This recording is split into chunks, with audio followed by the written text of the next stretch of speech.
What is up, everybody? It's Sunday night. That means this is At Week's End, the spoiler-filled look back at this week in comics, news, movies, reviews, all that good stuff.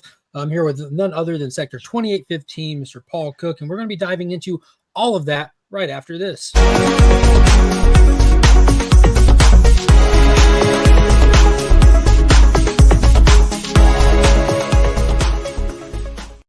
As always, got a couple announcements right on the front end. I do want to let everybody know that the official Comicx Curing Cancer 2024 is underway. You can hit that QR code right there and get straight to all the information you would need, including the donation link for this fantastic charity event to raise money to kick cancer right in the nads. That's right, cancer has nards. And we will also be at Heroes Con this year in Charlotte, North Carolina. Rob's Fat Stacks, DJ Links, and myself will have a booth there. It'll be booth number 1769. Hey, yo. Be sure to swing by there. We'll have something really special for the event you will not want to miss out. And as always, a huge shout out to ABX Comics and Games, my local LCS. If you're ever in the Augusta area or looking to get into the hobby of collecting comics or tabletop gaming, check the link down below for a fantastic Facebook group to get all the information you can need. And if you're looking for an online retailer to get exclusive con books, monthly mystery boxes, big time collectibles, is your one-stop shop for all of the above. And last but not least, if you need anything cleaned or pressed, be sure to check out Justin's Comics over on Instagram. The link is in the description. Let him know you found him via the channel. And yeah, he'll definitely take care of you. Good guy there. Paul, how's it going? Good. I just got some books back from Justin. Hell of a job. Yeah, he does. He really does do a good job. And he's a fantastic human being. He's a phenomenal human being. So, hey to some of the people in the chat. And also tonight, it's the first Sunday of the month. That means we will be spinning the wheel. We'll be picking out the channel member of the month for the appreciation pack that I have set aside. But what is going on, Las Crucias 1971, clocking in with the hooray woohoos. Pops Attic, what's going on, big guy? How are you? Cliff on Comics, hello, hello. Heart, heart, heart to you as well. Trev the Shipping Guru, what's up, homie? How are you? How's it going? Steven with the C, what is happening? Hope you're doing good. We have a member milestone, 8 months. Nice. 8 months already, 4 more, and it's a whole year as a member of the hashtag We Are Legion. Absolutely, and we appreciate each and every one of you. Don't forget to hit that thumbs up if you haven't already, and let's dive into it. There's a lot of really cool stuff. First off, it made the thumbnail. You know, this week there was a lot of stuff that happened with new movies dropping, announcements, this and that, and James Gunn didn't hold back. I don't know what it was that made him feel like this is the time to do it, but he dropped the official new Superman logo. It's kind of hidden there. I probably could have found a better picture, but I don't have one right now. That's the best I got. But the new Superman logo, Paul, what are your thoughts on that while I fetch a better looking picture? It's phenomenal. I absolutely love it. And he announced that they started filming on Thursday, which was the 29th, which is Superman's birthday. That's what February it was. 29th. That's, right. That's when he dropped it on leap year. Yeah, exactly. And he didn't even know that until somebody had to tell him that when they started filming on the 29th. So there were some pictures that came out. He also disavowed those pictures, said they were all fake. So that is not the costume from what James Gunn says, although it looks pretty good. I wouldn't be surprised if it's pretty close to that. But the pictures that you saw of David Corenswet in the Superman costume are fake, according to James Gunn. Yeah, his reaction to somebody asking, they asked him on Twitter, he's like, "It was this real or Threads or wherever it was?" He's like, "Come on, man." Mm-hmm. he was not having it. But yeah, that's the official logo. Now we know why the table reads, little name cards for the table read have the Kingdom Come logo. This is a version of said logo. It's not the straight up Kingdom Come logo. It's not the straight up anything. It looks like he's potentially pulling from numerous inspirations over the years, Kingdom Come being the most obvious with the shape of it, but it does have yellow instead of black. Exactly. It's yellow outline. It's the Kingdom Come design with the modern day coloring. Yeah, the texturing of it gives it like a definitely a cinematic vibe with the texturing, the thin black outline to stuff. I can't tell if that's actually a black outline or if it's just shadows in the cracks, but that kind of reminds me of like the super OG, just like the triangle with the thin black line. It just looks like there's a ton of different inspirations that's going into this, which has me definitely exciting. What is going on, homie? Hope you're doing good tonight. And he also on the same day announced that it's just going to be called Superman. Yeah, they completely dropped Legacy from it. So I think he stated that it was like he was working through the script, he was going through it, and as the farther he got along, he just felt more like this needs to just be called Superman, which isn't a bad sign, because one of the biggest concerns that I've had, like I'm excited for it, but one thing that is kind of actually made me pause a little bit is the countless number of characters. Mhm. So having all these characters and him looking at it and saying, you know what, Superman is a more fitting name. Right. That gives me hope. I also read that there was because they're going to be filming in Cleveland and Cincinnati. Cleveland, obviously, the home of Siegel and Schuster. Cincinnati, for those who don't know, is the home of the Cincinnati train station, which was the design for the Hall of Justice from the Super Friends cartoon. And so there was some thoughts online that said that maybe what they're going to do is already establish that there is a Justice League, and they'll actually use some footage there, and that's why we have Metamorpho and Guy Gardner and all those other people already. They'll be part of the Justice League. That may just be mentioned, as just having existed, or in this new movie, but won't be a huge part of the movie. It will be Superman, and so they may want to have the exterior shots of that train station. I was hanging out on the DC Power Hour with Reno. He's got a channel called The Sixth Element of Hip Hop. He does a DC Power Hour stream every week. I think he's the only other person that I know of that does a DC focused stream.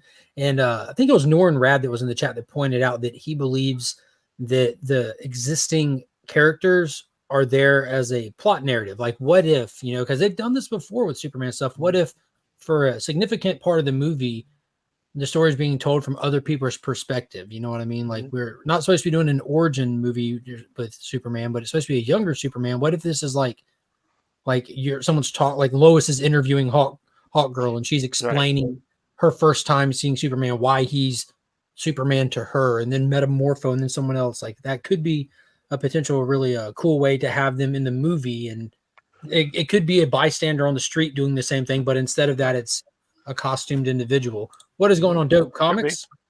Yep. Joe says, same here, Mark. It made me kind of worried because it's adding in too many characters into what is essentially Gunn's first Superman movie for his DCU. Yeah, this is the establishing film, and if this doesn't work, none of it does. Yeah, I mean, I trust James Gunn. I don't think they're going to be a huge part of the movie. At least I hope not. Yeah, we haven't even gotten a confirmed villain. I mean, Lex Luthor's in the movie. I mean, but they haven't announced anything outside of that. I was still hoping to get stop getting your hopes up. I will not stop getting my hopes up. Yeah, I think I don't know. They got to do something. They definitely got to do something other than just Lex Luthor. You got to have him. You have to have him doing some kind of incredible feats and using special effects and have him do stuff we haven't seen him do on screen before. He's got to do something. And come on, if you're gonna have your hope for anybody, it's got to be Superman. Exactly. Or your local hot dog vendor. Right. As Comicx by the Bay puts all this hope into that. Another thing that I saw this week that was super cool, and I'm not sure what convention it was at, but that's the official Wolverine mask for Deadpool and Wolverine, aka Deadpool 3. We know he's fully suited in the yellow, and they have the actual legit screen mask on display at a convention here recently. And I got to tell you, that looks amazing. It does. I can't tell if it's white eyes or if that's just the mannequin under the slits, but I hope it's white eyes because that looks absolutely amazing. Mm-hmm. Yeah, it really does. Talk about comic accurate too. It's like, yeah, it almost looks like what's that carbon fiber material you see on those expensive tuner cars or something, but the texture on it, the design to it, I mean, it looks to me just straight up out of the 90s. Like, it's just perfect. Yeah, I'm excited for that as well. Definitely excited for that. And that leads to the what you shared in the chat, the rumor that popped up that Hugh Jackman would be down to return for Secret Wars, but with stipulations. Yes. So supposedly Hugh Jackman said that he would come back as Wolverine for Secret Wars, providing he gets to act along with Tobey Maguire and Robert Downey Jr. Those were the two people that he supposedly specifically mentioned. If it happens, we don't know. It's just a rumor. It just popped up on someone shared it from another social media platform. I think Newbies Comics shared it, a screenshot of a comment from another platform. Right. But we'll see. I would be down to see him return for Secret Wars. I mean, that's the only place I'd be down to see pretty much anyone return. And that's just given if I even see it. Mm-hmm. Yeah. Kyle said Henry Cavill and walked off.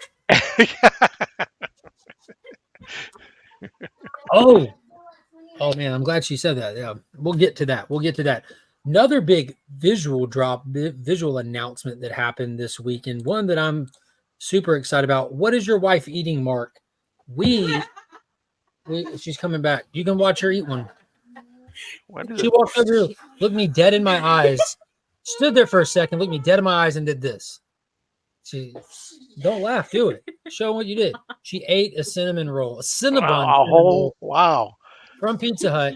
She brought one in here on Just the to eat floor, it in like front of trying you. to offer it to me, then ate it in my face. Wow. Then said Henry Cavill and ran off. That's literally all she did. I know that sounds crazy, but that is a shot for shot. So the Cinnabon makes you think of her most desirable man. I guess so. You want some coffee? No, you're talking about bringing people back. And I said, Henry Cavill. Oh, yeah, we know. We know. Like, you started off with Christopher Reeve Superman, right? No, we're talking about Hugh Jackman made I know that, but comment. like, when you talk about bringing people back, that's where I go. I don't have a Ouija board. And Henry Cavill was my first Superman. I was never really into it until you. That's true. That's true. Finn. But I'm super excited for Wolverine. Very, very super excited for Wolverine. There you go. So that he said, how dare she? I know. I was raised by a single mom. She didn't care about You have that. to say that like Homer Simpson. Kyle's a savage. Cinnamon roll. Cinnamon roll.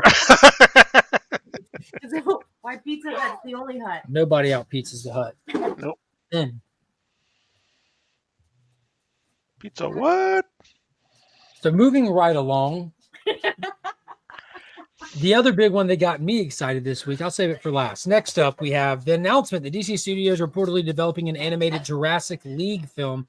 For those that don't know, this was a 6-issue miniseries dropped, I think, like a year and a half ago. It was in 2022. They solicited it by attaching Daniel Warren Johnson to it. Then they released it, revealing that he only did the cover art for it. But Juan Gedeon, who has a very similar art style, not only illustrated the interiors, but wrote the story. And it was legitimately a fun book. If you like dinosaurs, if you like superheroes, they took the two, they came together like butt cheeks. And if that is something that mildly gets you excited, that book was for you. If you're like, why would they do this? Don't read it. It definitely had a target audience. Thank you. Oh, It had an audience. I don't know one. Now she's shoving cinnamon rolls in my face. But yeah, I'm definitely looking forward to that. And I don't know who I saw say it, but someone alluded to the fact that they're looking at potentially doing a theatrical release for that animated movie. Oh, really? Did you see it? So you didn't see I anything for that? didn't know. I remember we were talking when it first came out that we thought it would be a great thing to sell toys. Right? Home run. Right. Yeah, it's a And home now- run for merchandising. And now, if they put out an animated cartoon, they can still sell the toys if that was ever in their plan. So, Yo, you know it was in McFarlane's plan from day one. right. From day one. From now on, when I steal food from a loved one, I'm screaming Henry Cavill. You better. You better. Leroy Jenkins.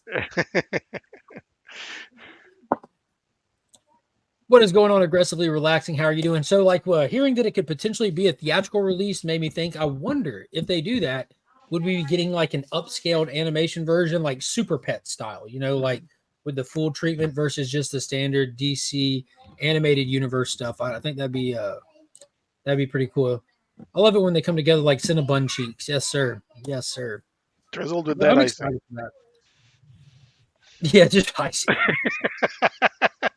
So yeah, it's no secret that I got kids, and it's no secret that kids love dinosaurs. One of the first non-kid movies that both my kids saw on the silver screen was Jurassic World Dominion. They got more dinosaur toys than anything else, and Finn quickly grew up. They grew up faster than we want, and he moved on to more adult things like Godzilla. And It was just a big dinosaur. It's just a big dinosaur. Yeah, absolutely. Oh no, Kathleen Kennedy coming to get me. Yeah. Is your bat still around? Oh yeah, I saw that. He posted a picture of a bat on Instagram.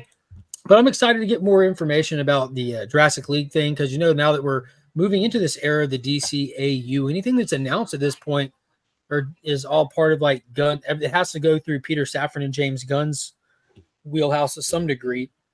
Then they're killing the animated universe with Crisis. James Gunn said that he wants there to be like animated projects tied in with the live action, or at least like it's paying attention to the canon of the DCU. Creature Commandos being the first thing. That's why they're hiring big name people like David Harbour, Frank Grillo are in Creature Commandos, so that if those characters reoccur later down the road, they can be portrayed by those voice actors in live action. So it makes me wonder about this project. Right. Very interested I am. And I think you brought up Crisis on Infinite Earths. It was also announced that Kevin Conroy's last work as Batman is in Crisis on Infinite Earths Part 2, along with Mark Hamill, the Joker, so that it's the last time you'll have both of them together, because Mark Hamill is on record as saying that he will never play the Joker again because he only wanted to play it with Kevin Conroy. So, and the trailer for Part 2 came out as well. So yeah, it looks no hold barred. Mm-hmm. You know, one thing that we pointed out with Part 1, there weren't a lot of shadow demons. Part 2, it looks like there's a lot of shadow demons. Mm-hmm. Shadow demons galore, and Batman ain't afraid of them. That was right. That was a pretty cool extended clip that they gave us with that. Yeah, I'm excited for it. I'm definitely looking forward to it. Yeah, and it's coming out in April, so we should expect to probably see Part 3 sometime, maybe in July, July or August. McFarlane's like Tolkien. They didn't want to be storytellers, but story is a byproduct of making toys and languages. That's super fair. Yeah, McFarlane has pretty much cornered the market on toys and figures. He does most of the sports ones now too. So sports stuff. He just got Transformers, bro. Mm-hmm. He's got Power Rangers, Transformers, and he's starting with the small page punchers. I've got a stack of McFarlane stuff here that I haven't even opened yet. I have some of it in a box, some not in a box. His Dune ones were on his Instagram this week. Not just that, if you're interested in McFarlane's Dune stuff, and I had to sit on my hands, dude, the hype from seeing the movie, the entire Dune 2 wave, 10 figures, including the 2-packs, he had on sale for $101.26. Mm-hmm. And if you're familiar with his website, you can apply the discount codes to that, which I always have discount codes for his website that offset shipping. There's always a 10% off one that just knocks shipping right off, but every now and then he has the generic 15% ones that you can go fetch and bring back with you. What is going on, Digger Jim? Hope you're doing good. I got to throw him into the night like I was releasing a dove. It was amazing. Nice. April 23rd for Crisis 2. God bless you and that bad AR. Another one. Big excited. Jared Leto shared this. Kid in a candy store this week. We have the first official image for Tron Ares, which is the third installment in the Tron franchise. Another one of those ones that have massively spaced out. The first one came out in the early 80s. Tron Legacy came out in 2012, I think. And then Tron Ascension was scrapped as the movie didn't take off. Though Tron Legacy was part of Disney scrambling to find the next Pirates of the Caribbean franchise. They did at World's End, and it ran its course. So they tried Tron Legacy. It didn't pick up like they wanted it to. They tried the Lone Ranger. It didn't pick up like they wanted it to. They tried John Carter of Mars. It didn't pick up like they wanted to. So they went back to Pirates. But Tron, I guess, built up a good enough cult following. And I mean, it's had a cult following since the 80s. But Tron Legacy, I feel like, is like probably the most underrated movie of my lifetime. It is good. It is legitimately good. And they're saying and the original Tron, whether you liked it or not as a story, was groundbreaking in what it did in movie making. Yeah, absolutely. And so Tron Ascension have like a script written, and they're not picking up and running with the Tron Ascension script, but what they are doing is pulling aspects from it. And obviously you have new creative team on this versus who would have been attached to it 10 years ago. But so I'm excited to see what this is. This is the first time we're seeing programs with red versus just the standard blue and yellow. This is the first time we're seeing an ID disc that's triangle. There's just all kinds of stuff that can be done, especially being that this is Tron Legacy and the original Tron still are canon. So there's so much that can be done with this, from the ISOs spontaneously creating in Legacy, Korra coming to the real world. And we know that was Clue's master plan, was to bring an army of programs to the real world. And I believe that's what we're going to look at happening here. That some program, Ares, the god of war, rocking red, like Mars. There's so much symbolism that and like metaphors. Tron is just a giant metaphor for everything, like all kinds of stuff. So it looks like they're just leaning into that more. So I'm excited Really excited to see what they do with that. Yeah, Legacy also featured Daft Punk. Yeah, that was an amazing soundtrack. They also did Jungle Cruise. Me and the other 4 people that saw it really enjoyed it. My household saw it countless times. Frank was awesome. Yeah, I absolutely love Jungle Cruise. That was really fun. Yeah, The Rock and Emily Blunt. The guy who played I guess he was he came off like a Nazi. He's driving the U-boat around in the jungle with an accent. But that actor is such a phenomenal actor. He was in Killers of the Flower Moon as one of the feds that came in to investigate. He's in the upcoming Civil War movie. Like, I don't know the guy's name, but he is such a good actor. What is going on, Scott? How are you doing tonight? All right, last thing here that I have on the news thing. I really need to do it justice and go look it up. I'm going to forget some of this. So there's a massive announcement with Matthew Vaughn. So, Matthew Vaughn is the guy that did Kick-Ass, Kingsman, most recently Argyle, X-Men First Class. There was a huge article that came out where they were talking to Matthew Vaughn and his upcoming stuff. So Vaughn is currently working on a film called Stuntman, which is the second chapter in the relaunched Kick-Ass franchise. So the Kingsman franchise is currently still going. Mm-hmm. Like you have Kingsman 1, Kingsman 2, Kingsman, which is a prequel, and then Argyle, which via the after credit scene showed you that Henry Cavill's character is literally trained through the Kingsman program, like respectively for where he is in the world. You have the Kingsman, the Statesman, all that stuff. But they're relaunching the Kick-Ass universe, and they stated in this article on Dark Horizons that they're completely done filming the first film that's titled School Something. I can't find it here. The first film is completely done, ready to come out. The second film in this trilogy is currently being filmed, called Stuntman, and the third film is supposed to be the actual first reappearance of Kick-Ass. So it's a trilogy, with the first movie, the second movie set in the 70s, and the third movie will be the recoming of Kick-Ass, which I'll assume that at that point they'll tie in to the Kingsman stuff. Mm-hmm.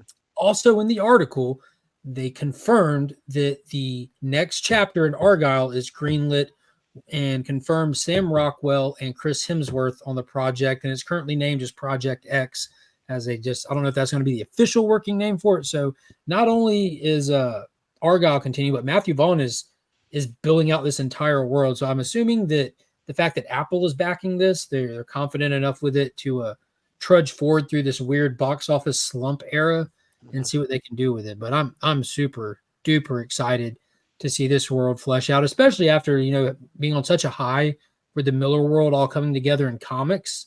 To see them kind of working that way in movies, I think is really exciting. What so you following on in his trilogy? I didn't read the article, but he's saying in his trilogy the first movie in the trilogy is Argyle.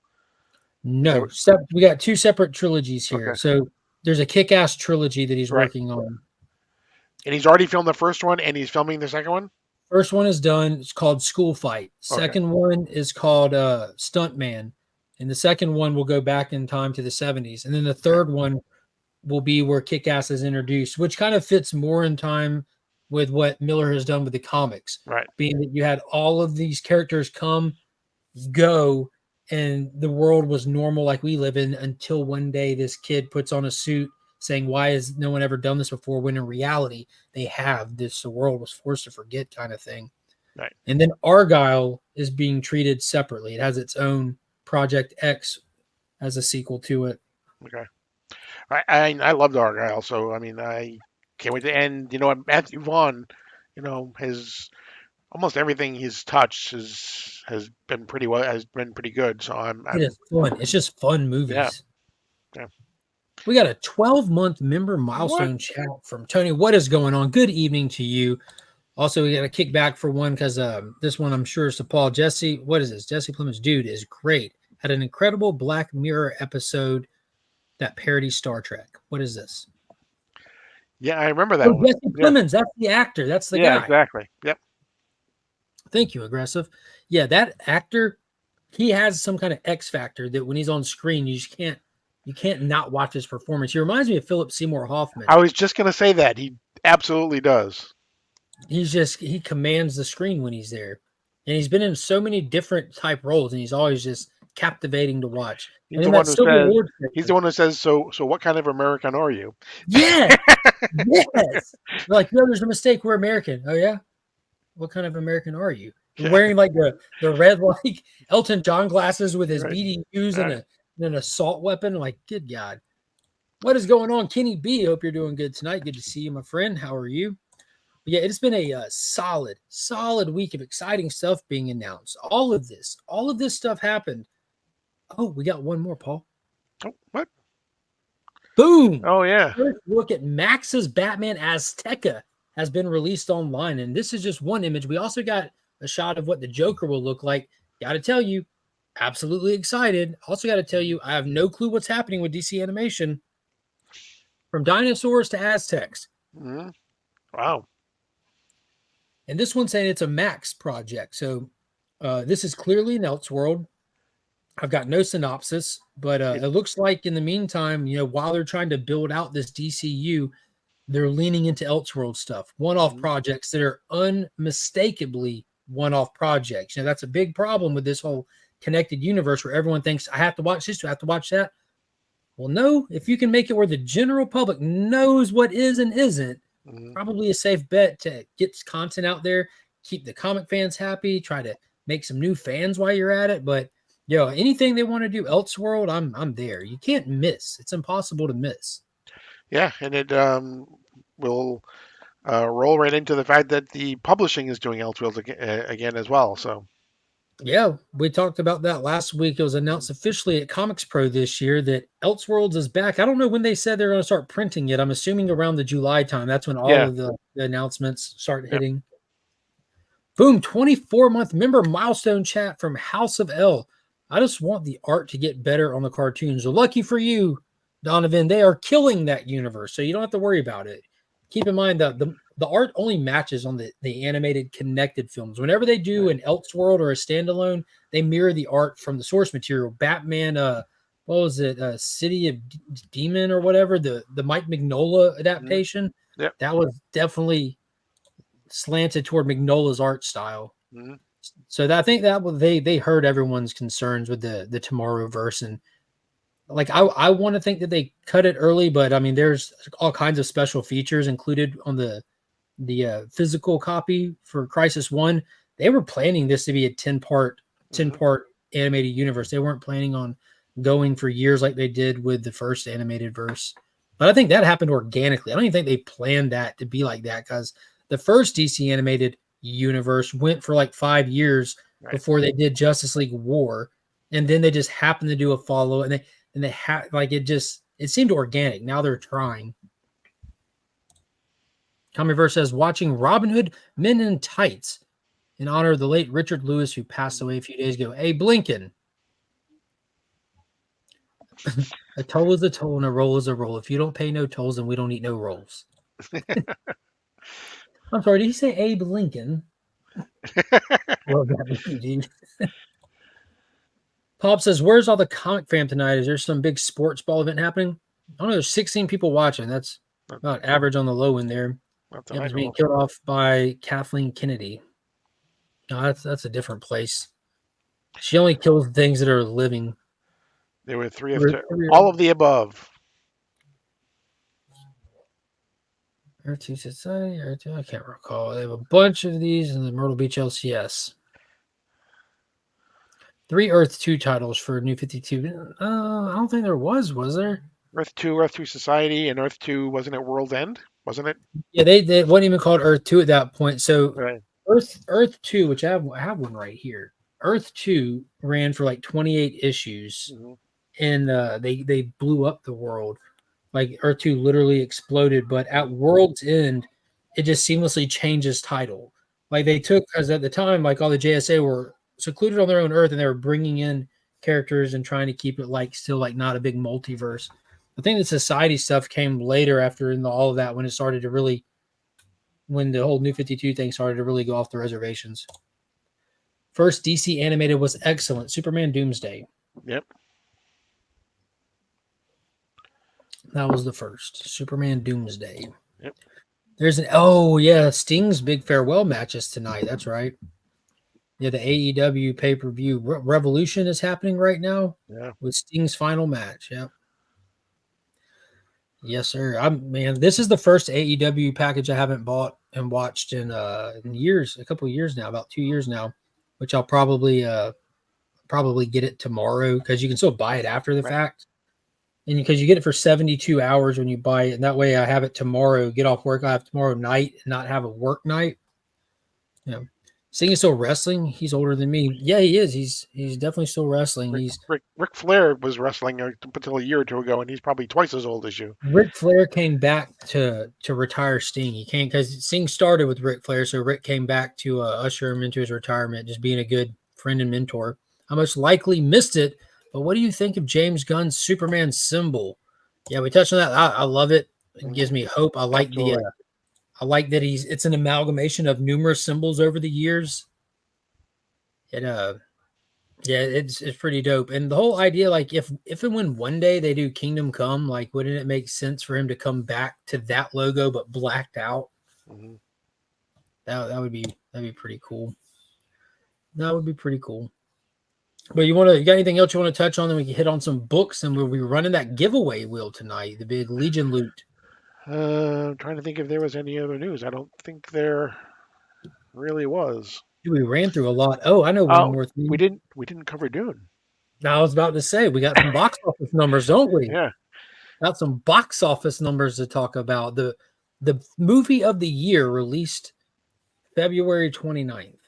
The movie of the year released February 29th. You got 10 more months to watch movies and know that they will not be better than Dune Part 2. I'm not saying there won't be movies you want to enjoy more. I can promise you now that I will enjoy Godzilla versus the Empire 10 times more than I enjoyed Dune. But I'm also speaking from an objective point. It will not be a better cinematic achievement than Dune is. Mm-hmm. Dune is that a league of its own, an absolute league of its own. But the movie went into the weekend with $12 million domestic pre-sales already earned, $32 million worldwide in pre-sales already earned, rocking in at nearly 50 million kicking off the weekend. It ended domestically with over 80 million and worldwide with 180 something million. It almost made its budget in the opening weekend. It's pretty impressive for a non fill in the blank movie. You know what I mean? Mm-hmm. It's not Marvel, it's not DC, it's not Star Wars. And that's just purely on the strength of word of mouth right there. Exactly. Yep. It was phenomenal. I mean, for me, there are very few times when you go to see a movie that I think when you're done, the word that kept popping into my mind is this is epic. You know, the cinematic part of it was epic. The story is epic. The only thing that I wish, and I know that you had to follow the book, so it's like, but to me it would have had more weight to it if there was something more personal between the Aaron Butler and the Timothy Chalamet character. Oh, Austin Butler. Yeah, sorry, Austin Butler. Yeah. Yeah. And I don't know if there was in the book. There definitely was not in Frank Herbert's 19 or David as I said, you got to follow the story, but it just for the battle that you knew they were going to have. If there was something that was a little bit more personal between the two, it would have felt to me. I would have jumped higher when Timothy Chalamet killed him. You know, I will say, man, like I described it as people in a non-spoiler fashion because we'll get into like a deeper Dune talk next week, into more spoiler talk and all that, and try to invite some people that have seen it at that point and see if they want to come talk it as well. But this movie made me feel like I was watching like a Ridley Scott film from 15 plus years ago, back when if Ridley Scott's name was on it, you're like, yo, we have to go see this on the big screen. It's going to be vast. He's going to be on large locations with hundreds of extras that are all working. No one's standing still. And you're like, and that's the whole, that feeds into the epic part of it that I was talking about. Yeah, absolutely.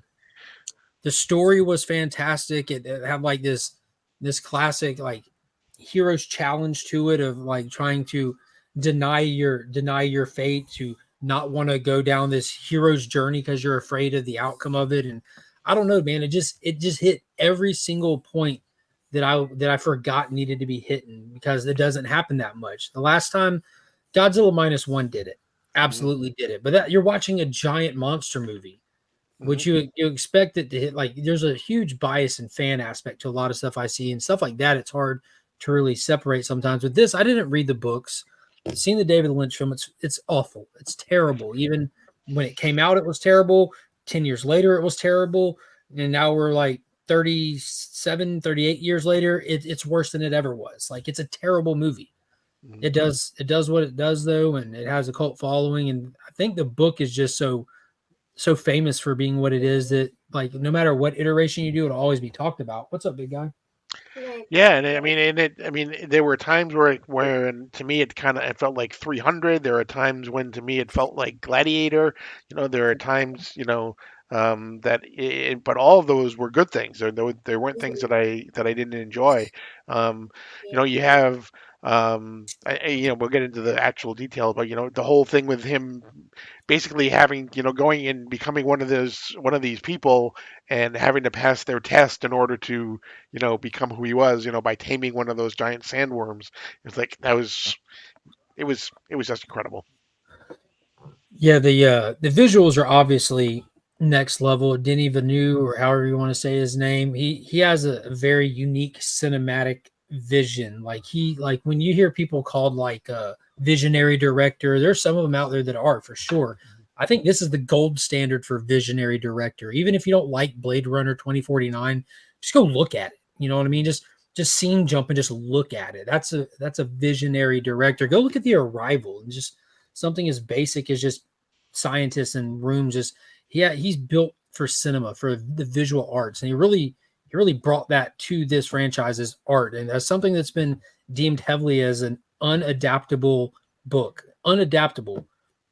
It took Sci-Fi Channel $20 million and 3 2-hour films to adapt the first book. It took Denny about the same time, and I think he made some very smart creative choices. He steered away from certain things in the book and went different direction and like emphasized other parts of the story. And it just hits right. It absolutely hits right. I've spoken to a few. The only people that I've talked to that were critical of it was because they were like hardlining on the book, which I understand that. I absolutely understand that as a Marvel Comics character fan, as a used to be Marvel Comics diehard fan. Like I can't get with the interpretation of these characters we see nowadays on TV and on silver screen. They're just too butchered for me to get into and just, oh yeah, sure he had a character arc, but I don't care because like you dressed up somebody else and named him that. But I think Denny did his due diligence while saving the essence of these characters and doing the smartest move. The things that he took away, which we'll get into later, I think were the smartest move to take away this early in trying to create a massively successful franchise. And that's what he's working on doing now. Right. We were saying there was, on top of everything you just said, but he also left enough unresolved, for lack of a better term, to foster, more movies. Yeah, it's called Dune Part 2, not Dune the Conclusion. Right. For certain, Part 2. Mm-hmm. The Part 3 is not greenlit yet. They're doing these like it's pretty much like made to order. If it hits the right amount of money, they'll order the next one. Dune Messiah is already the working title of the third one. He's ready to rock and roll, and I can't see it not doing it. I don't want to say it's going to hit $1 billion. I honestly do not know. I do not know. I could see this thing comfortably resting it in the 800s by the time that it's done for sure. I think the overseas market is going to absolutely love this film. Like talk about it. Like it's just universal messages, like universal storytelling that can hit on anyone. People like criticize Avatar for being basic, but that's why it works. It's such a complex world you're in, such complex visuals, and the story is so relatable for so many people. I think that's how this will hit. And much like Avatar, much like Maverick, these wildly successful films like Oppenheimer, they don't have the same trajectory as like a Star Wars, DC, or Marvel film where everyone goes opening weekend and then no one goes the next weekend. Doesn't matter how much they make opening weekend. When the studios see that 60-70% drop from week 1 to 2, they consider that a failure. When studios see the 30% drop and it maintains for weeks and months, that's what a successful film used to look like, and that's what a successful film still looks like. That hasn't changed. So Right. we'll see. And Boom, there it is. Boom. there it is. Subtle. I don't even think it was subtle, my dude. Right, right. I don't even think it was subtle. Like it just is. It Right. just is. The biggest problem with Dune 2, at least in the one that I went to, was that AMC theaters, I really believe, left billions of dollars on the table because they did not order enough buckets. And to that point, Paul, if you go on eBay, because I do this with movie stuff, like the Avatar cups, I wanted to collect all 6 of the cup heads, and I found it already for Dune. If you go on there, the people selling the buckets have 30 buckets. Like it's people that are working at the theaters that are stealing merchandise and selling them online, like the Taylor Swift merchandise for her stuff. Like the people have like 50 pieces of merchandise still bagged. Like they're not going buying these concessions and saying don't open them and walking out. Like they're literally stealing merchandise. It opened Thursday night, and I went on Saturday morning, and they were already sold out of buckets. And I've talked to people in just our groups that said that some theaters were sold out in 2 hours. Because the other thing that they do is they let anyone can walk in and go to the concession stand and buy something, whether you have a ticket for a movie or not. Too. So. Yeah, the Dune from 1990. That's David Lynch's 1984 Dune. If you watched it in 1990, that was the David Lynch one, and it is atrocious in every way imaginable. It's so David Lynch you can't look away though. It's bizarre. It's disgusting. It's weird. David Lynch is not a good filmmaker. He's famous because he's not a good filmmaker.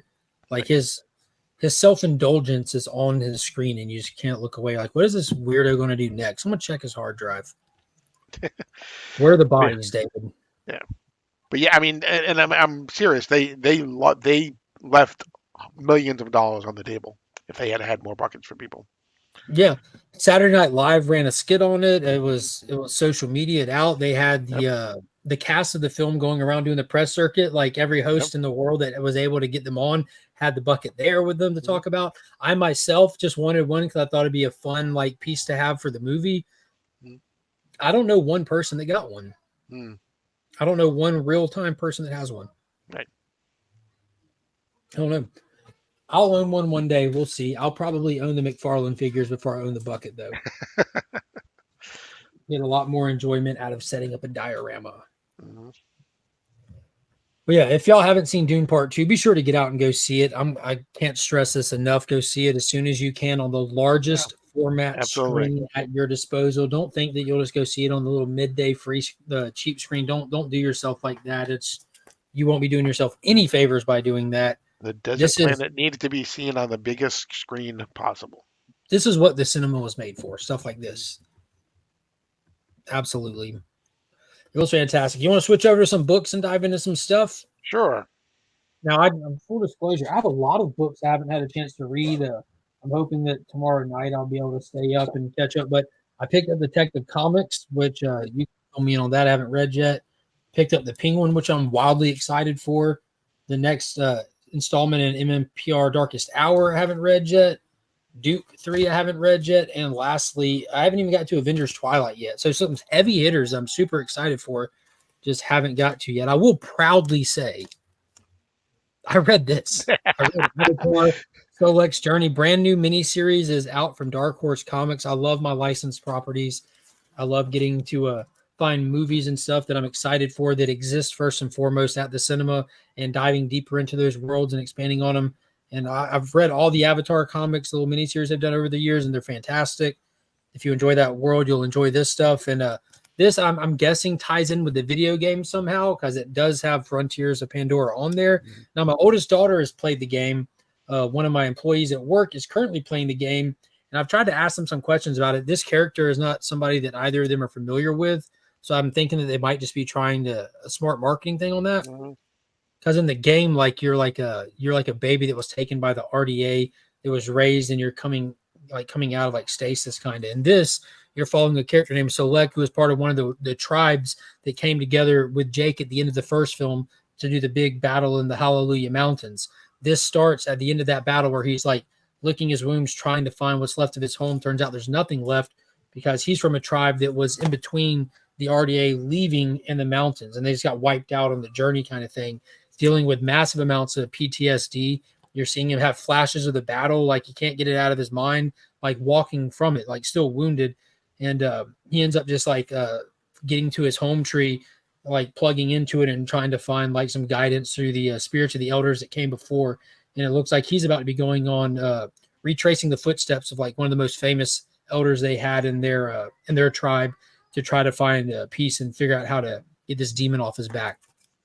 I'm all in. Of course, I'm all in. Heavily biased on that one, but it was good. If you're into Avatar, I definitely recommend the comics. Hit me with something, Paul. What you got? Green Arrow. Green Arrow. Yeah, I got that too. Yeah, I read that one. Did you? What'd you think? I really liked it, and the ending was like they're going there. They're like they're going back. They're gonna go back to one of the most maligned miniseries of the past few years for DC. If you read Heroes in Crisis, you know it's kind of polarizing type of a miniseries, but basically that's Amanda Waller is now looking for all of the secrets that are now contained in Sanctuary, and she's taken over the Hall of Justice. Oliver tries to break in, so he manages to break in, but then he's captured. She offers him the chance to go and find Roy, bring him back, whatever. But he has to do something for her first, and is basically that she wants Oliver to steal the secrets of Sanctuary. For those that don't know, Heroes in Crisis was an event that happened where we learn like where do the heroes go when they have issues after these battles, and is basically a AI tech therapy like that talks to and you like clock in and like work on your mental health. So she's coming for their mental health basically. She's coming for their not just their secrets, but the secrets that make or break them kind of thing. And big kudos to DC Comics for being bold enough to not let Heroes in Crisis die, because it's been addressed by Jeremy Adams. He did so much course correcting on it. I feel like we're in a safe place to address it. I'm never offended by the Heroes in Crisis stuff. I'm of the anomaly that I absolutely love that series. I thought it was a great little angle to take. Like, why haven't we told this kind of story before, or addressed this, added like kind of some more real context to these characters, which I enjoyed.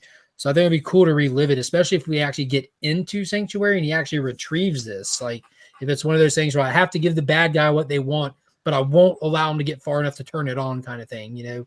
Very Mission Impossible. Like, what if I got to give him the codes to the bomb, but I'll stop him before he plugs them in, kind of thing. I think it'll be interesting.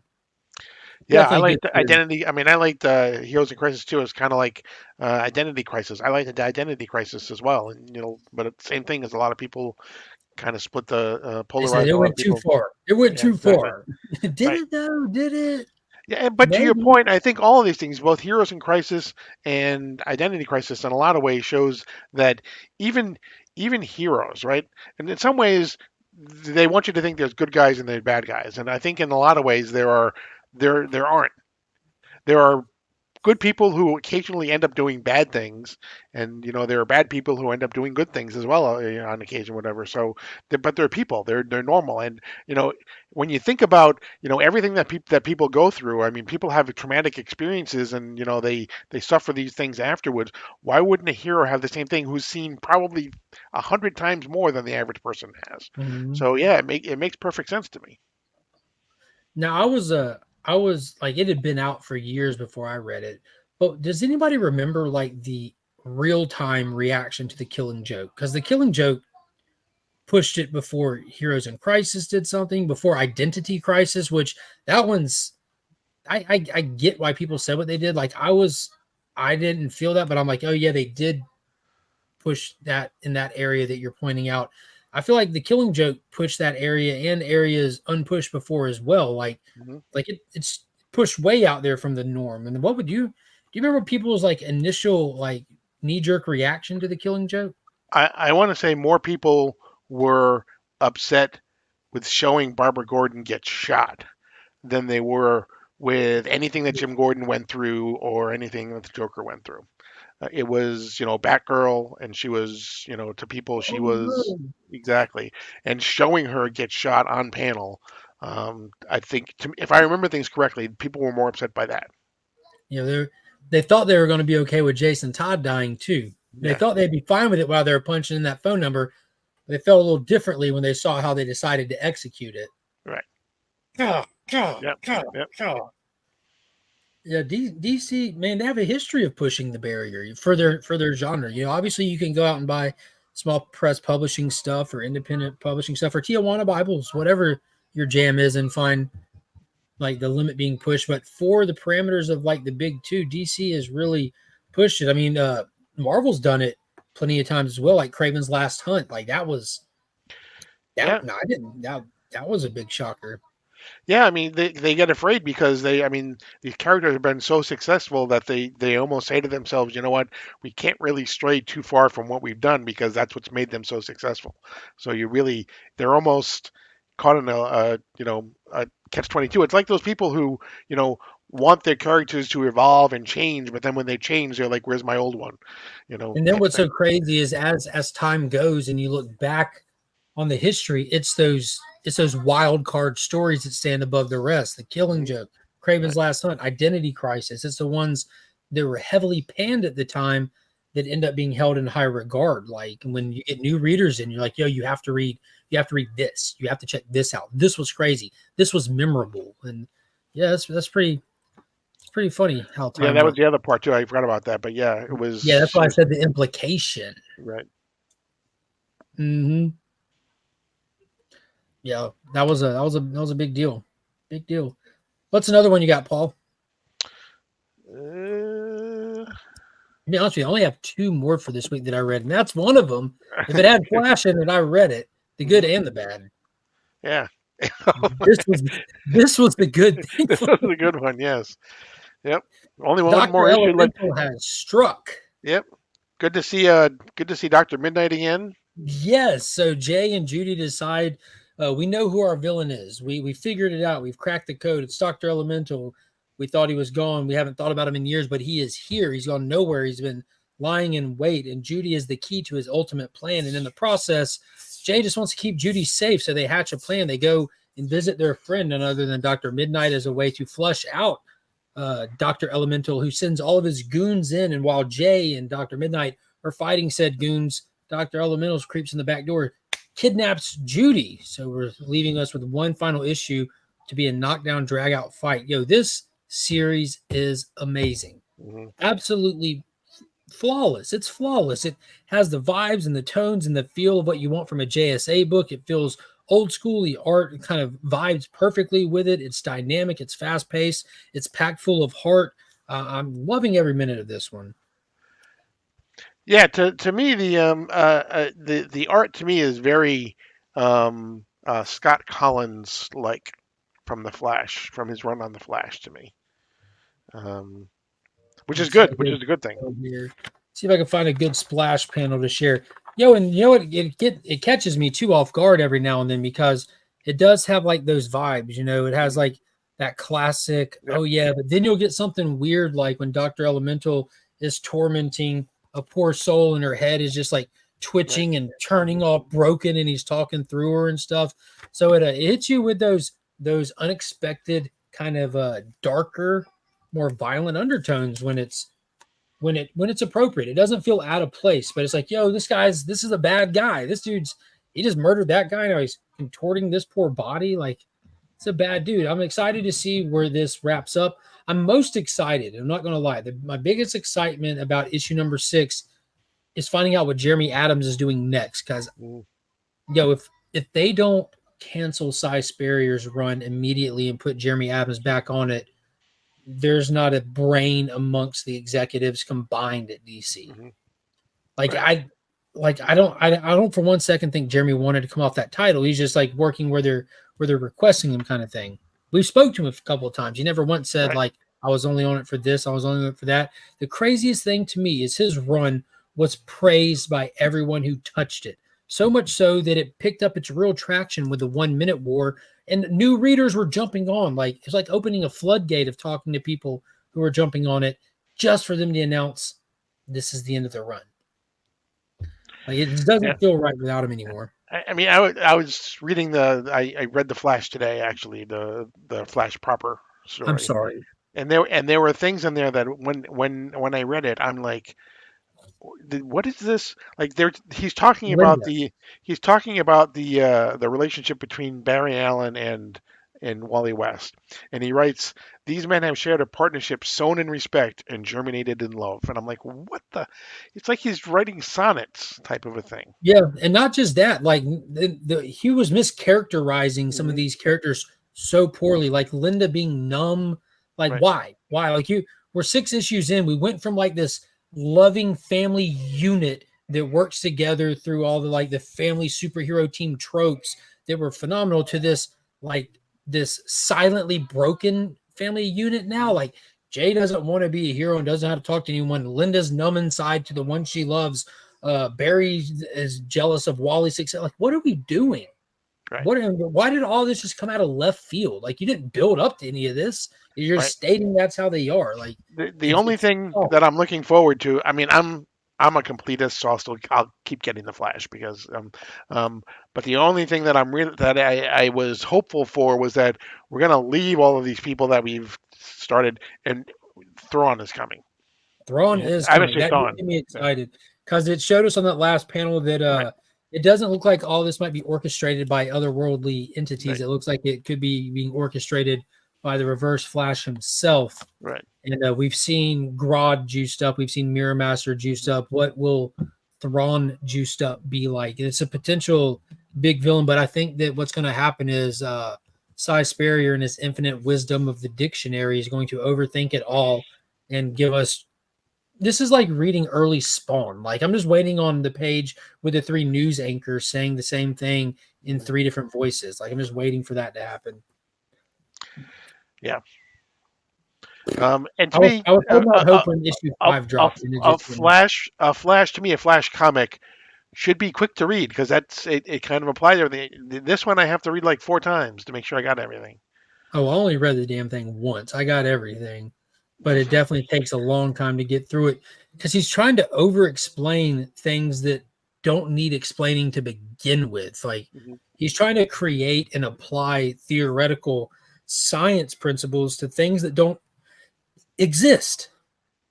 You don't have to do that. And if you're going to do it, you don't have to be so excessive about it. You have Mr. Terrific there with Wally trying to rationalize all the mechanics of these entities and the way that he's shifting through the Speed Force, which I'll be honest with you, after this issue, I don't even like this whole shifting through the Speed Force thing. Like, there's like levels to the Speed Force and they're stagnant places. What? Right. Like, what? Yeah, a couple of things that came out. This has nothing to do with Flash, but one of the things that I did, it was in Flash and it was in all of the DC comics, is apparently the Suicide Squad, the Dream Team, is only 4 issues. Which I did see that.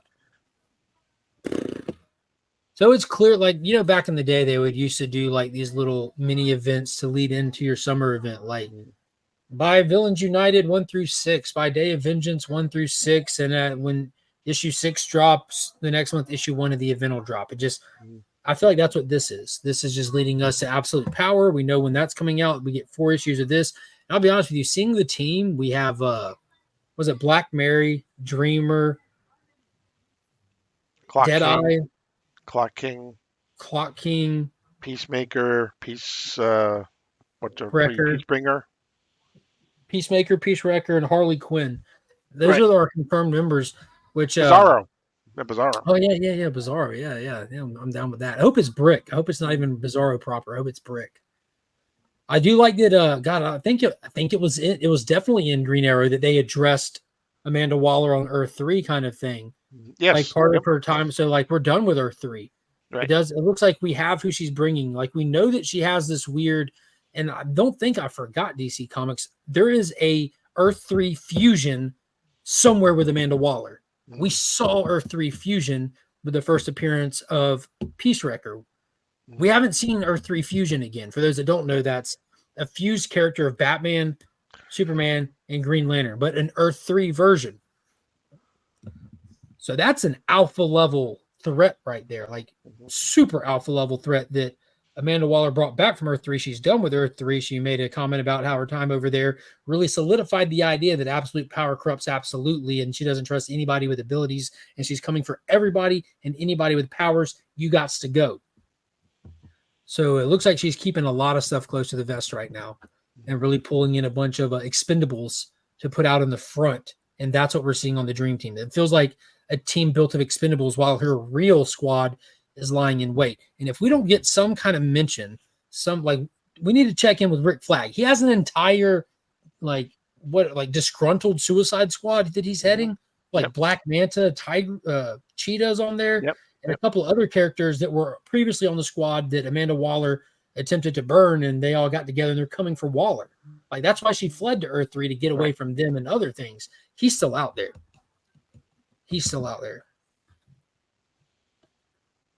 Let's see. It was implied she was exactly my point of the whole who even asked for this. I don't need all the explaining. Just get on with the story. Exactly. And dude, I'm normally somebody who loves exposition dumps, but that's when we're doing like a cosmic event type thing, and it's just kind of a check-in. Because like when you're reading all these different titles and you know they're like all coming to a head, and then you have like your main event book do an exposition dump, and almost is like it's confirming all your little plot lines that you're left to connect by yourself as the reader. Like kind of confirms. It's like hitting a save point in a video game almost. Yeah, you're safe. Move forward. Like, quit trying to keep up with everything. We got you covered. We reminded you. You're on the right track. Let's keep going. I love that kind of stuff. With Flash, it's just it's just bad, and it's just bad. And it was such a jarring change from what came before. It's like it's like it did the like whole 360 in its approach to how to tell a Flash story. Mm-hmm. Yeah, it doesn't feel like Flash. It feels like you could exchange these characters with other stuff, and you wouldn't have to change the story kind of thing. If this was an independent comic book about a speedster, like someone made up their own speedster, I feel like they could tell this story and like DC wouldn't hit him with a lawsuit. You know what I mean? Because it doesn't resemble the Flash at all. Yeah, change the suit, change the look of the suit, and change the names, and like you're safe. Like no copyright infringement here. But that's all I'm capable of bringing to the show tonight. Unfortunately, I got some catch-up reading to do, which I got a good bit of catch-up reading to do before next week. Hopefully it's a light week this week. It's just life's been busy right now, man. It'd be like that some weeks. Good busy though. Good busy. It is a relatively late week, I think. Yeah, Finn started soccer back up this past week, so there goes 3 evenings out of my week. I'll tell you what, I'd rather be out there watching him play soccer than reading at my leisure, though. I'll get my reading in where I can. Dude, it's fun watching them out there running around like a bunch of idiots, smiling. Man, when they make a goal, their hands go up and they just smile. You're like, yes. I used to coach young kids playing soccer, and there's a time, I may have mentioned this to you before, but when kids are playing soccer, when everything changes for them, because when they're really young, they can only kick the ball whatever direction they're facing. Doesn't matter where the goal is. They can only kick it whichever way they're facing. And it's when they start actually trying to kick it towards the goal they're supposed to. That's when things get interesting. Yeah, so this will be Finn's 3rd season playing. The first season was most definitely like that. In the second season, there's always that one kid on every team that just runs up and punts it into his own goal every time. It's like someone paid him to try to stop his own team from winning. But it's fun stuff, man. It really is. All right, so tonight is the night, everybody. We got 16 people still watching. We're about to run the prize wheel to see who the channel member of the month is and take home the Legion loot. I will show off the books real quick that are included in this month's Legion loot. We're going to start with the ones sent over by Big Time Collectibles. Be sure to check out bigtimecollectibles.com. The link is in the description. Fantastic online retailer. But we have this David Nakayama Spider-Gwen Gwenverse book. We got this Wicked Kylo Ren Star Wars book by Kirkham. The foil logo for Flash. I believe it was Flash 800. They did the Reverse Flash 4. It was a con exclusive or something like that. And then the beautiful John Jang variant for Venom 15, which is actually an amazing Spider-Man 316 homage with Venom like clawing at his hand. You got Miles down there. Really wicked cover there. And I decided to put together a spec month because I've been seeing a lot of people on the social medias complaining about FOMO books and telling people to say no to FOMO. And I'm like, yo, let people buy what they want. It's getting out of hand. So got Moon Knight #1, the David Finch cover, the first appearance of the new Moon Knight. The infamous X-Force 48 Cassidy variant. Everyone was raving about how bad this cover was, and then it came out and it sold out everywhere. So that's a fun one.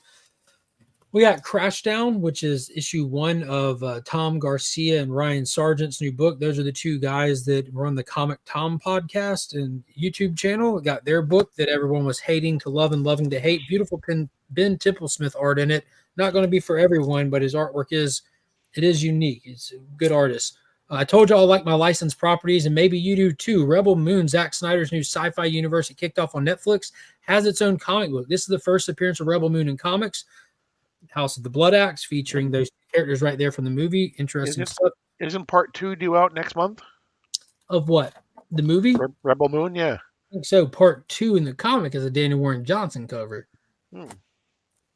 But then we got shout out to my good friend Beckerman. No spec deck is complete without Night Thrasher or some kind of new Warriors representation. Night Thrasher has a brand new miniseries out. Had to get the copy with his skateboard to make it proper. Everyone's big into the Ultimate Universe now. So we have Ultimate Spider-Man #1, the ratio variant, the 1 in 10, I believe. So I got that thinking that would be like a hit to get a ratio. It turned out the A cover was like the big one. I wish I would have grabbed the A cover for the Legion loot. But I did grab the A cover for Ultimate Black Panther, which is also exploded. The Ultimate Universe is rocking and rolling. We have Ultimate X-Men coming out next. Unfortunately for that one, I'll be skipping altogether. It's written and illustrated by Peach Momoko, or as I call her, Peach Monono. Not doing it. Keeping with the spec stuff, I added some more stuff in there. Again, any good spec collection has to have Super Pro #1. Super Pro. That's going in there.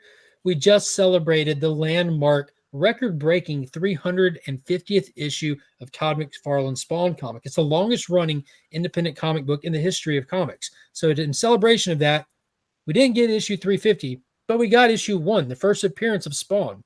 So that's always a good one to have. If you watch the comic vlog that I release every Wednesday, you would have seen where me and the wife went and picked that up.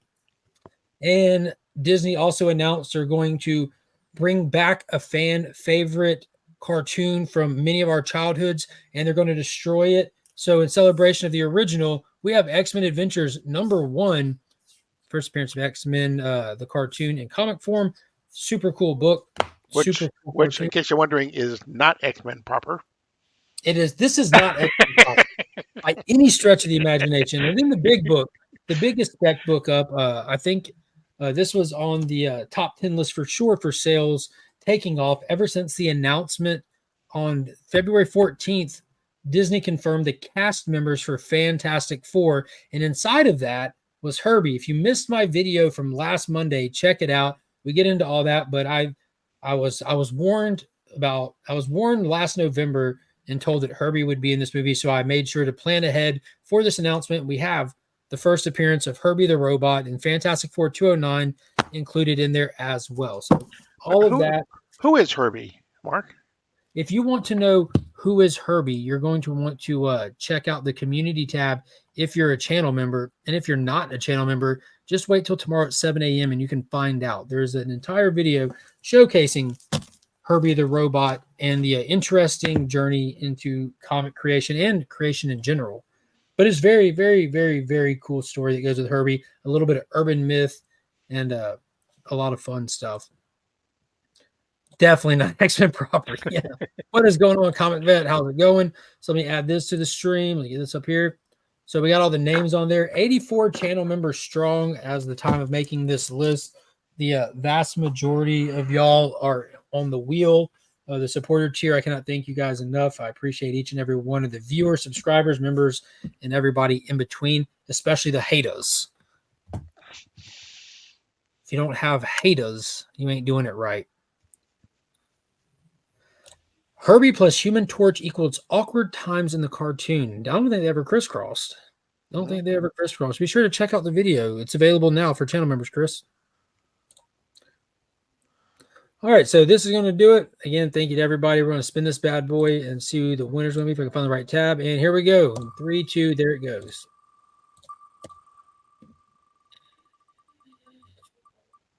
And Legion Loot goes to... Is it the comic bet? Oh, Ben Parker. All right. Big congrats to Ben. Yeah, name tag on it. Yes, sir. I made my own in a phone. Oh, you made your own phone? Made out of wood. Nice. So next month, I'll go ahead and get everybody the heads up. If you're in the chat still watching next month, I try to... That's Kevin. Uh-huh. And that's me. Oh, that's cool. Show Paul. So this, wait a minute. This You gotta get... Yep. is me. Nice. Nice, And man. that is Kevin. That's very Very cool. Oof. So I try to theme these And boxes in Daddy, some way, the shape, picture of fashion, or me form. is when it cuts on when I'm trying to talk on the phone, and when it's this picture, that means Kevin's talking on the phone? no. That means No. right.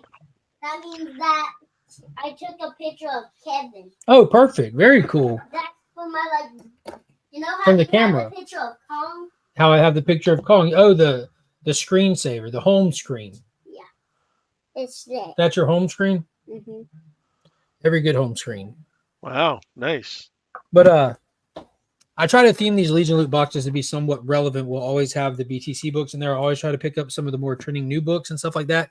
But next month is March. But these giveaways are always done the first week of the following month. So the first week in February, or first Sunday of April, we'll run the giveaway for the Legion Loot. And since April is officially Ghost Machine month, I will be tailoring the March box to represent what's coming. That way you get some cool Ghost Machine stuff right before the books actually hit shelves, so you can get in the hype. I've got the slabbed up 9.8 Geiger coming. I've got some first appearances of Junkyard Joe, Redcoat. We've got the some cool variants, but you'll be ready with the first appearance package for a Ghost Machine for the next Legion Loot for sure. Because somebody even pointed out, like, you just did a no FOMO spec box with no Ghost Machine. I said, yeah, because Ghost Machine isn't a FOMO thing. That's a legit book. And I'm going to be doing a Ghost Machine theme for an entire Legion Loot. I thought you were going to say you were going to give away this like phenomenal book and then say, in the spirit of April, it's April Fools. Yeah. Well, how funny it would be now that you mentioned if Pop wins it. I'm like, I'm not giving you these books, Dad. Unfortunately, he would come take them. And what's funny is he just gives them away. If he wins, he just gives them all away. Right. Anything he ever wins, he said he doesn't feel right selling it. So when people purchase stuff off of Pop's Attic, he just fuels them, just seeds them with stuff, including like that $100 Scotty Young foil Spawn NYCC exclusive he won off DJ. He just put it in a random box for somebody. Wow. Like, bro, they spent like $22 including shipping and just got like $100 and something worth of books. Surprise. Paying it forward. Yeah. I said it before, I'll say it again. You can't keep it if you don't give it away. That's how life works. Mm-hmm. But I appreciate everybody coming out tonight. Make sure y'all tune in to Sector 2815. If y'all have not already subscribed to his channel, I'm not sure what's going on with the universe, but you can find me and Paul not just here on Sunday nights, but you can find us on his channel on Monday mornings, where we do the DC Comics Deep Dive, where we keep up and break down whatever the most current event going on with DC is. We are in a bye week right now while we're waiting on the next stuff to really kick off. So we took time to sit down and look at the first story arc for Tom King's Wonder Woman, which is arguably the best comic book on shelves. It's definitely in the conversation for top 3, period. Like it's an anomaly what's going on with this, and it completed its first arc, and it's so unique in every aspect about it, and we touch on that. So be sure to check that video out tomorrow. If you're not reading that, you can figure out what's going on by watching that. It might even make you want to go pick it up yourself.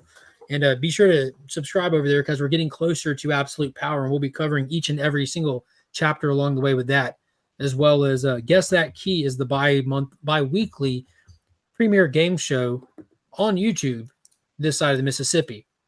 The next guest on the show will be who? Scott Von S182, and Mr. Beckerman. It'll be a week from Right. Wednesday. So it's off week this week. Then Yes That Key will be back with a vengeance. Be sure to follow Paul over on Instagram because that's where he'll post when we're getting ready for the show as well. He also runs insane giveaways for the live chat every time we do that show. The live chat is part of the show. So come participate, hang out, have fun. See if you could guess that key and see if you could leave with an amazing package out the door. So that's going to be it for tonight. I appreciate everybody coming and hanging out. Be sure to go head over to Trev, the Shipping Gurus channel. Let's go kick it with Trev and Evil Mike and round out our weekend. And everybody have a fantastic week tomorrow. Until next time, as always, I'm Mark. He's Paul, but we are Legion.